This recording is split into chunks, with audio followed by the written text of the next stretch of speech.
తెలియజేసుకోవాల్సిన అవసరం ఉంది. ఏ రంగంలో అయినా రాజులు ప్రవేశిస్తే తప్పకుండా రాణిస్తారు. రాణించడానికి పెట్టుబడి అని ఎవరైనా అనుకుంటే అది పొరపాటు.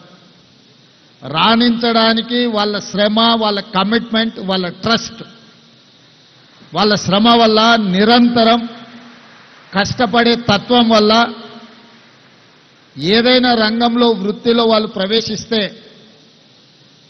వాళ్ళని నమ్మవచ్చు అని సమాజానికి ఉన్న ఒక నమ్మకమే వాళ్ళ రాణింపుకు, వాళ్ళ ఎదుగుదలకు కారణం అని చెప్పి నేను ఖచ్చితంగా చెప్పగలను.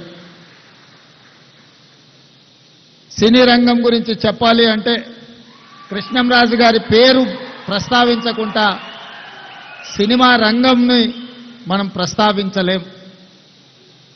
తర్వాతి తరంలో టాలీవుడ్ నుంచి బాలీవుడ్కు రాణించింది రామ్ గోపాల్ వర్మ గారు. నాకు అత్యంత మంచి మిత్రుడు.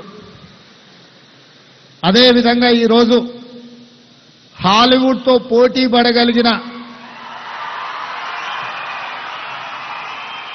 టాలీవుడ్ బాలీవుడ్ దాటి హాలీవుడ్తోనే పోటీ పడగలిగిన బాహుబలి ఇవాళ రాణించింది అని అంటే ప్రభాస్ లేకుండా ఆ పాత్రను ఊహించలేము. వీటన్నిటికీ వీళ్ళందరూ రాణించడానికి ప్రధానమైన కారణము వాళ్ళ కఠోరమైన శ్రమ, వాళ్ళ పట్టుదల అని చెప్పి తెలంగాణ రాష్ట్ర ముఖ్యమంత్రిగా నేను చెప్పదలుచుకున్నాను.